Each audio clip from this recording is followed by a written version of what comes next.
సాయం చేస్తూ ఈ ప్రాంతంలో చాలామంది ఆమెని ఈశ్వరమ్మ యాదవేనే కాకుండా ఈశ్వరక్క ఈశ్వరక్క అని చెప్పి చిన్నలు పెద్దలు అందరూ పిలిచేవారు. ఆమె ఎంతోమందికి నీడ కల్పించినటువంటి వ్యక్తి. అంటే ఈ ప్రాంతంలోనే కాకుండా ఆంధ్ర ప్రాంతం వాళ్ళకు కూడా నీడ కల్పించినటువంటి వ్యక్తి. సరే, నిన్న మొన్న జరిగినటువంటి సంఘటన మీకు అందరికీ తెలుసు. కొంతమందికి ఏంటంటే అహంకారం ఎక్కువైపోయింది. అంటే రాష్ట్రంలో అగ్రకుల అహంకారం అనేది కొంతమంది బాగా మస్తి పట్టి వారు మాట్లాడేటువంటి భాష. దీంట్లో ఈశ్వరక్క గురించి మాట్లాడినటువంటి వ్యక్తులు ఈమె వయసు రీత్యా ఒక నైనమ్మనో అమ్మమ్మనో అయ్యేటువంటి ఆ వయసులో ఉన్నటువంటి వ్యక్తిని పట్టుకొని రమారమి 82 ఏళ్ళ వయసులో ఉన్నటువంటి ఆ తల్లిని పట్టుకొని నీచమైనటువంటి కూతలు చేసినటువంటిది కూడా మనం చూసినాం. సరే, కాలం నిర్ణయిస్తుంది, దేవుడు ఉన్నాడు, తప్పకుండా ఇవన్నీ కూడా భవిష్యత్తులో అనుభవించేటువంటి వాళ్ళు అనుభవిస్తారు. కానీ రాష్ట్రంలో ఎట్లయిపోయిందంటే యథా రాజా తదా ప్రజ. పై వాళ్ళు ఏదైతే మాట్లాడుతున్నారో కింది వాళ్ళకు కూడా భాష పాకరించింది. ఇప్పుడు ఆమెకు యాదగిరిగుట్ట దేవస్థానానికి ట్రస్టీ బోర్డు మెంబరు ఇచ్చింది. ఇతరులకు ఏదైనా అవసరం ఉంటే వాళ్ళ పెద్దలతో మాట్లాడుకోవాలి. కానీ ఒక ఫ్లెక్సీ విషయంలో ఆ విధమైనటువంటి భాష మాట్లాడటం. రెండవది లాండ్ ఆర్డర్. మీ దగ్గరనే విజువల్స్ ఉన్నాయి. ఎవరైతే ఈ అవమానకరమైనటువంటి అమానుష భాష మాట్లాడినటువంటి వాళ్ళ ఇంటి దగ్గర కొన్ని వందలాది మంది కట్టెలు పట్టుకొని మన రాళ్ళు పట్టుకొని వస్తుంటే అసలు శాంతి భద్రతలు ఎక్కడ పోయినాయి? అంటే మనం తెలంగాణ రాష్ట్రంలోనే ఉన్నామా, లేకపోతే బీహార్ లాంటి రాష్ట్రంలో ఉన్నామా అని కూడా అనుమానం వచ్చేటువంటి పరిస్థితి. అంటే హైదరాబాద్ నగరంలో నడిపొట్టున ముట్ట మధ్యాహ్నం ఒక ఇంట్లో నుంచి వందలాది మంది కర్రలు రాళ్ళు అవన్నీ మనం చూస్తుంటే లాండ్ ఆర్డర్ ఎక్కడ పోయింది? ఎవరి మీద కేసులు బుక్ చేశారో చెప్పాలి కదా, కేసులు పెట్టి పనిష్మెంట్ చేయాలి కదా. ఈశ్వరమ్మ గారికి ఎవరు లేరని వాళ్ళు అనుకునేవచ్చు. కానీ ఈశ్వరమ్మ గారి ఇంకా ఉన్నటువంటి బడుగు బలహీన వర్గాలు, వెనుకబడిన తరగతులు, మా కుల బాంధవులు అందరూ కూడా ఆమె వెనుక ఉన్నదనేది మీరు ఈ 3 రోజుల నుంచి చూస్తున్న వ్యవహారం. కానీ ఒకరోజు వస్తుంది, మా జాతి ఉన్నది ఈ రాష్ట్రంలో, వెనుకబడిన తరగతులకు సంబంధించిన వాళ్ళు, గిరిజనులు కానీ, మైనారిటీలు కానీ, దళితులు కానీ,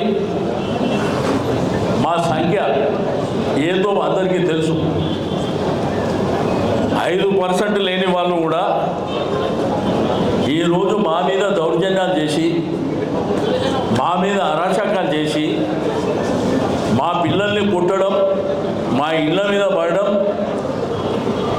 అంటే ప్రభుత్వంలో ఉన్నటువంటి అధికారులు కూడా స్పందించకపోవడం, ఇవన్నీ కూడా భవిష్యత్తులో మిత్తితో సహా వసూలు చేస్తామని చెప్పి నేను ఈ సందర్భంగా తెలియజేస్తా ఉన్నాను. ఒకరోజు ఏ పరిస్థితి వస్తుందంటే మీరు అడుక్కునే పరిస్థితి వస్తుంది, గుర్తుపెట్టుకోవాలి. రాష్ట్రంలో బీసీ సమాజం అనేది బయటకు వచ్చి నిలబడ్డది. ఇప్పుడు బీసీ సమాజం రాష్ట్ర వ్యాప్తంగా కూడా నడి రోడ్డు మీద నిలబడి ఉన్నారు, అందరు ఐక్యతగా. కానీ ఒక యాదవులనే కాదు, గౌడ్స్ని తిట్టారు, రెండోది దళితులను తిట్టారు. అంటే అనగారినటువంటి వెనుకబడ్డ తరగతులు అందరూ, అంటే మేమేమన్నా అడక తినటోళ్ళమా, మీ దగ్గర గులాంగిరి చేసిన వాళ్ళమా? మీ తుఫేల్ మీద బతికే వాళ్ళమా మేమన్నా? అరే మా బతుకు మీదనే కదా మీరంతా ఆధారపడి ఉన్నది. కాబట్టి మీరిచ్చినటువంటి ఒక పదవి, ఆమె కుటుంబం, మా జాతి సంతోషపడకముందే ఆ 48 గంటలోనే ఒక విషాదకరమైనటువంటి బూతు మాటలతోని ఆ తల్లి ఎంత మనసు నొచ్చుకున్నదో మీరు చూస్తున్నారు. ఇప్పుడు పదవులు అనేది ఎవరికి శాశ్వతం కాదు. ఆమె కూడా పదవుల కోసం ఏ రోజు పాకులాడిన వ్యక్తి కాదు. కానీ ఆ సంతోషాన్ని కూడా ఒక 10 రోజుల పాటు ఆ సంతోషాన్ని కూడా పెట్టుకోకముందే మరి ఈ విధమైనటువంటి అమానుషమైనటువంటి భాష, నేను ఒకటే ఈ సందర్భంగా హెచ్చరిక చేస్తున్నా. ఇక మీదట రాష్ట్ర వ్యాప్తంగా బడుగు బలహీన వర్గాలు, వెనుకబడిన తరగతులు, వాళ్ళు గిరిజనులు కానీ, మైనారిటీలు కానీ, దళితులు కానీ, మా బీసీ బిడ్డలు కానీ, వాళ్ళ మీద ఇటువంటి అరాచకాలు జరిగితే బిడ్డ రాష్ట్రంలోనే లేకుండా చేస్తాం. గుర్తుపెట్టుకోండి. మీకు పుణ్యకాలం దగ్గరకు వచ్చినప్పుడు ఈ విధమైనటువంటి ప్రవర్తన అనేది మనకు స్పష్టంగా కనిపిస్తుంటుంది. ఎందుకంటే ఒకప్పుడు స్వాతంత్రం వచ్చినప్పుడు కానీ, లేకపోతే ఒక 15 ఏళ్ళ కింద కానీ మా పరిస్థితులు భిన్నంగా ఉండే. కానీ మా బిడ్డలు చదువుకుంటున్నారు, వాళ్ళకు కూడా తెలివితేటలు పెరిగినాయి. వాళ్ళు కూడా సమాజం పట్ల, ఈ దేశం పట్ల, రాష్ట్రం పట్ల, మా కమ్యూనిటీల పట్ల ఒక అవగాహనతో ముందుకు పోతున్నారు. రాష్ట్రం బగ్గుమనేది ఉంచుకోండి. తెలంగాణ ఉద్యమం కంటే బలమైనటువంటి ఉద్యమం కూడా రాబోతుందని చెప్పి నేను ఈ సందర్భంగా హెచ్చరిక చేస్తున్నాను.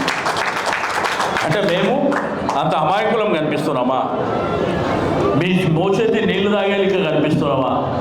అంటే మీరు కూర్చో అంటే కూర్చో, లోవు అంటే లోవు, ఆ పరిస్థితి ఉన్నాం అనుకుంటున్నారా? బిడ్డ ఇక మీదట రాష్ట్రంలో ఏ మారుమూల ప్రాంతంలో ఇటువంటి అగత్యాలు చేసినా కానీ మేమందరం ఆ ప్రాంతానికి వచ్చి మిమ్మల్ని తరిమి కొడతామని చెప్పి నేను ఈ సందర్భంగా తెలియజేస్తా ఉన్నాను. ఒక పెద్ద మనిషిని పట్టుకొని కనీసం ఆ వయసుకు కూడా గౌరవం ఇవ్వకుండా ఏదో వాళ్ళ మనమన్నో లేకపోతే కొడుకునో తిట్టిండ్రు అంటే అర్థం చేసుకుంటాం. కానీ అంత పెద్ద మనిషిని, ఈ ప్రాంతంలో అందరికీ సుపరిచితమైనటువంటి వ్యక్తి, నీతిగా నిజాయితీగా తన కుటుంబాన్ని పోషించుకోవడమే కాకుండా సమాజానికి సేవ చేస్తున్నటువంటి ఒక వ్యక్తిని పట్టుకొని అంత నీచమైనటువంటి, అంటే నీ కుటుంబం లేదా? కుటుంబం లేదా మీకు? ఈ విధంగా నీ కుటుంబంలో కూడా, నీ ఇంట్లో కూడా ఇట్లనే మాట్లాడతారా మీరు?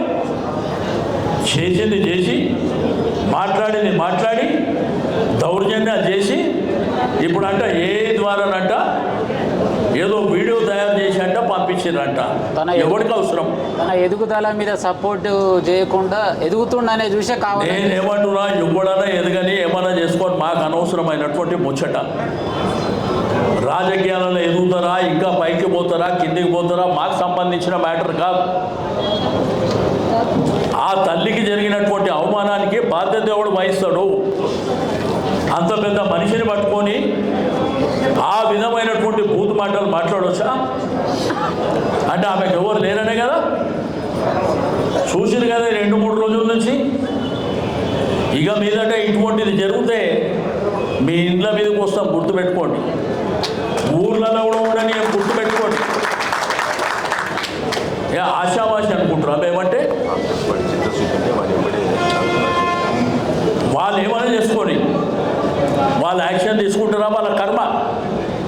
కానీ మీరు ఇచ్చినటువంటి ఒక పదవి, ఆమె సంతోషాన్ని వాళ్ళ కుటుంబము లేకపోతే ఆమె బంధువులు, ఆమెను ఇష్టపడే వాళ్ళు సంతోషం పడకముందే మీరు ఈ విధమైనటువంటి మరి బూతు మాటలతోని ఆమెను హట్ చేయడమే కాకుండా ఆ కుటుంబాన్ని కూడా మేమందరం కూడా బాధపడుతున్నాం. కాబట్టి ఇక మీదట ఒక్క ఎల్బీనగర్ ప్రాంతమే కాదు, ఒక్క ఈశ్వరం అనే కాదు, రాష్ట్రంలో ఎవరికి జరిగినా కానీ ఇక వదిలిపెట్టే సమస్యనే లేదు. ఏడికైతే ఆడికైతుంది, మేము కూడా చూస్తాం. అరే ఇంత సామాజికంగా ఇంత బలమైనటువంటి జాతులు ఉన్నటువంటి మేము మీకు లొంగి పని చేయాలన్నా? ఏదో 40 ఏళ్ళ కింద, 50 ఏళ్ళ కింద, 30 ఏళ్ళ కింద కూడా జరిగింది.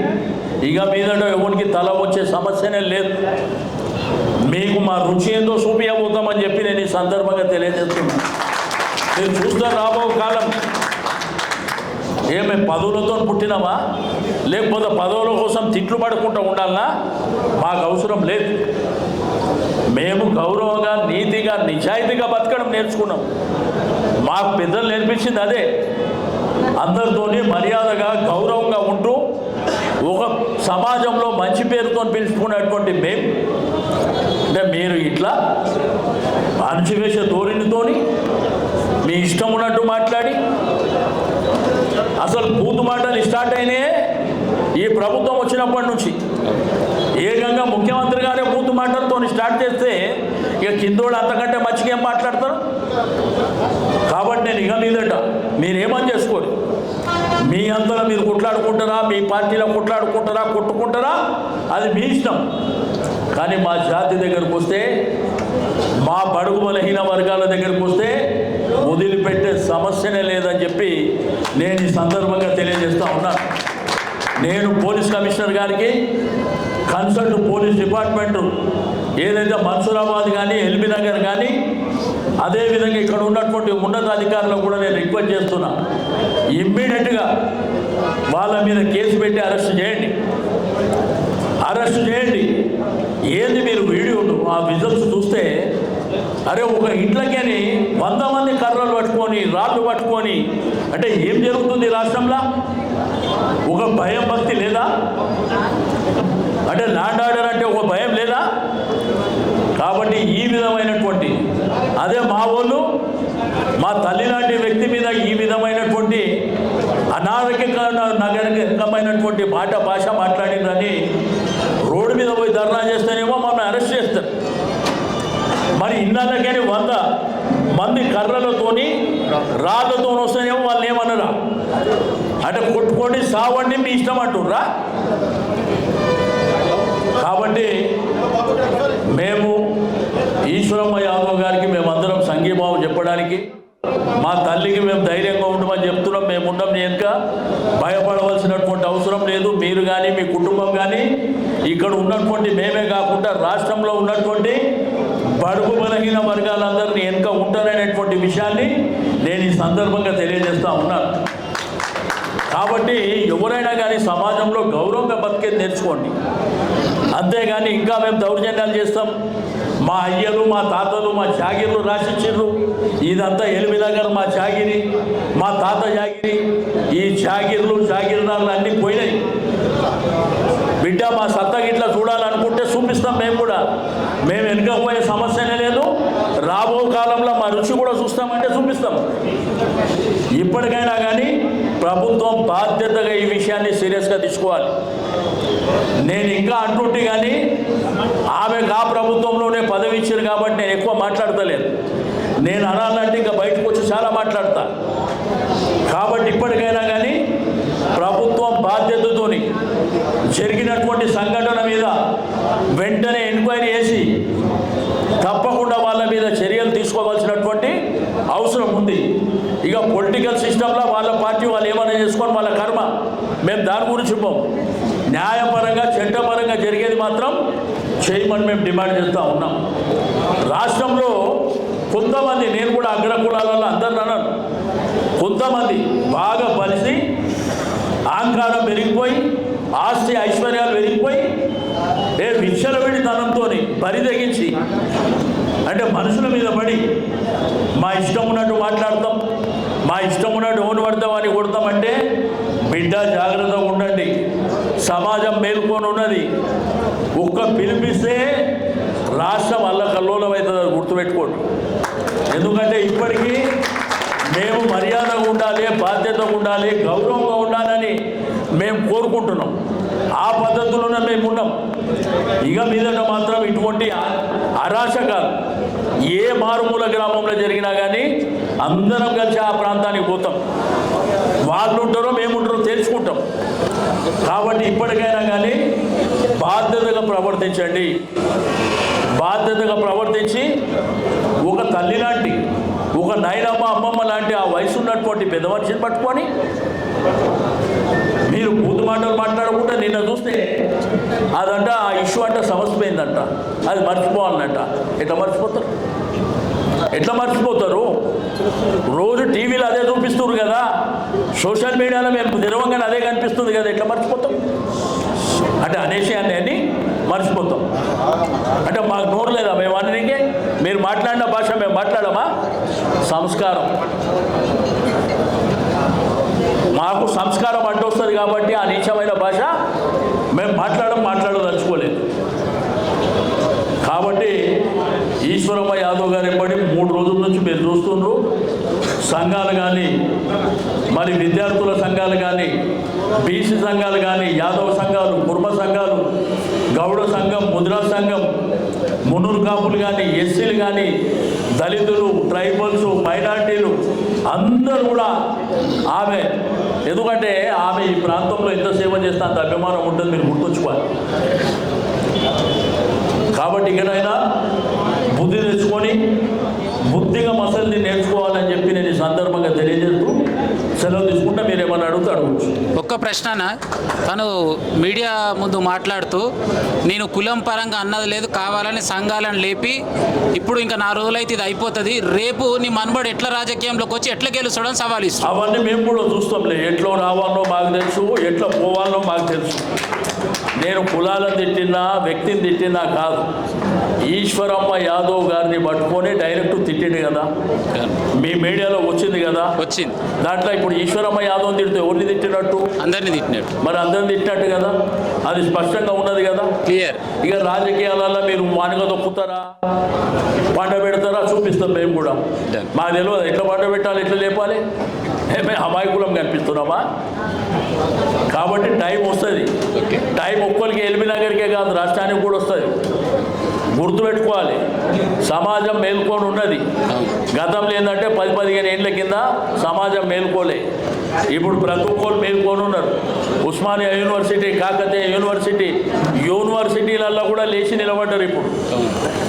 కాబట్టి ఇప్పటికైనా కానీ బాధ్యతగా నేను ప్రభుత్వానికి డిమాండ్ చేస్తున్నా, వెంటనే చట్టపరం అనేటువంటి చర్యలు తీసుకోండి. లేదు ఒక ఇంట్లోకని 100 మంది కర్రలు రాళ్ళు తీసుకొని వస్తే చర్యలు కూడా తీసుకోమంటే మీ కర్మ మీరు అనుభవిస్తారు. అంతకంటే నేను చెప్పేది